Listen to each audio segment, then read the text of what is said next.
ನಮಸ್ಕಾರ. ಒಮ್ಮೆ 4 ಎಲೆಗಳು ಒಂದು ಕಾರ್ಯಕ್ರಮದಲ್ಲಿ ಒಟ್ಟಾಗ್ತವೆ. ಆಗ ಬಾಳೆ ಎಲೆಗೆ ಇದ್ದಕ್ಕಿದ್ದ ಹಾಗೆ ಅಹಂಕಾರ ಬಂದ್ಬಿಡುತ್ತೆ. ಅದು ಉಳಿದ ಎಲೆಗಳ ಹತ್ರ ಹೇಳುತ್ತೆ, ನೋಡಿ ಸ್ನೇಹಿತರೆ, ನಾನು ನಿಮ್ಮೆಲ್ಲರಿಗಿಂತಲೂ ಶ್ರೇಷ್ಠ. ಯಾಕಂತ ಹೇಳಿದರೆ ಯಾವುದೇ ಕಾರ್ಯಕ್ರಮ ಇರಲಿ, ನಾನು ಬೇಕೇ ಬೇಕು, ನಾನು ಇಲ್ಲದಿದ್ದರೆ ಊಟನೇ ಆಗಲ್ಲ ಅಂತೇಳಿ ಹೇಳುತ್ತೆ.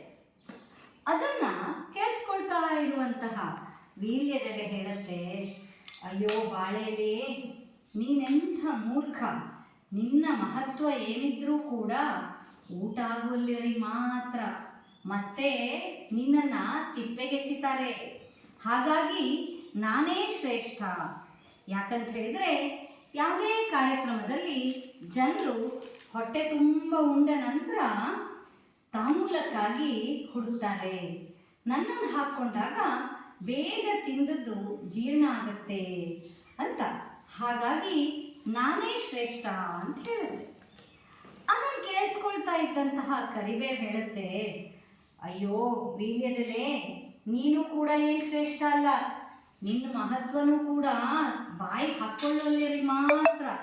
ಆಮೇಲೆ ಏನು ಮಾಡ್ತಾರೆ, ನಿನ್ನನ್ನು ದಾರಿಯಲ್ಲಿ ಉಗುಳ್ತಾರೆ. ಆದರೆ ನಾನು ನೋಡು, ನಾನು ಎಷ್ಟು ಶ್ರೇಷ್ಠ. ಯಾವುದೇ ಕಾರ್ಯಕ್ರಮದ ಅಡುಗೆ ಇರಲಿ ಅಥವಾ ಮನೆಯ ಸಾದಾ ಅಡುಗೆ ಇರಲಿ, ಒಗ್ಗರಣೆಗೆ ನಾನು ಬೇಕೇ ಬೇಕು, ನಾನಿದ್ದರೆ ಮಾತ್ರ ಅಡುಗೆ ರುಚಿಯಾಗೋದು ಅಂತ ಹೇಳುತ್ತೆ. ಆಗ ಬಾಳೆ ಎಲೆ ಮತ್ತು ವೀಳ್ಯದೆಲೆ ಒಟ್ಟಿಗೆ ಹೇಳ್ತಾರೆ, ಅಯ್ಯೋ ನೀನು ಏನು ಕಡಿಮೆ ಇಲ್ಲಪ್ಪ, ಒಗ್ಗರಣೆ ಹಾಕುವಲ್ಲಿವರೆಗೆ ಮಾತ್ರ, ಮತ್ತೆ ಬಾಳೆ ಎಲೆಗೆ ನೀನು ಬಿದ್ದ ಮೇಲೆ ನಿನ್ನನ್ನು ಎತ್ತಿ ಎಲೆಯಿಂದ ಹೊರಗಿಡ್ತಾರೆ ಅಂತ ಹೇಳುತ್ತೆ. ಅಷ್ಟೊತ್ತಿಗೆ ಒಬ್ಬ ವ್ಯಕ್ತಿ ಬರ್ತಾನೆ. ಅಲ್ಲಿ ಇನ್ನೊಂದು ಎಲೆ ಇರುತ್ತೆ. ಆ ಎಲೆಯನ್ನು ತೆಗೆದು ದೇವರ ಪಾದದಡಿಯಲ್ಲಿ ಇಡ್ತಾನೆ. ಆಗ ಆ ಎಲೆ ಹೇಳುತ್ತೆ, ಅಯ್ಯೋ ಮೂರ್ಖ ಎಲೆಗಳಿರ, ನೀವೆಲ್ಲ ಅಹಂಕಾರ ಪಟ್ರಿ. ಹಾಗಾಗಿ ಒಬ್ಬರು ಬೀದಿಗೆ ಬಿದ್ದರು, ಒಬ್ಬರು ತಿಪ್ಪೆಗೆ ಬಿದ್ದರು, ಒಬ್ಬರು ಎಲೆಯಿಂದ ಹೊರಗೆ ಬಿದ್ದರು. ಆದರೆ ನಾನು ಅಹಂಗಲ್ಲ, ನನ್ನ ಅಹಂಕಾರವನ್ನು ಬಿಟ್ಟೆ.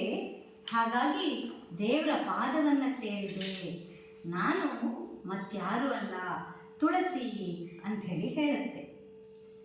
ಹೌದು ಸ್ನೇಹಿತರೆ, ಕೆಲವೊಮ್ಮೆ ನಮಗೂ ಕೂಡ ನಮ್ಮಲ್ಲಿ ಅಹಂಕಾರ ಇರುತ್ತೆ. ನಾವೇ ಶ್ರೇಷ್ಠ, ನಮ್ಮನ್ನು ಬಿಟ್ಟರೆ ಮತ್ತೊಬ್ಬರು ಇಲ್ಲ ಎನ್ನುವಂಥದ್ದು.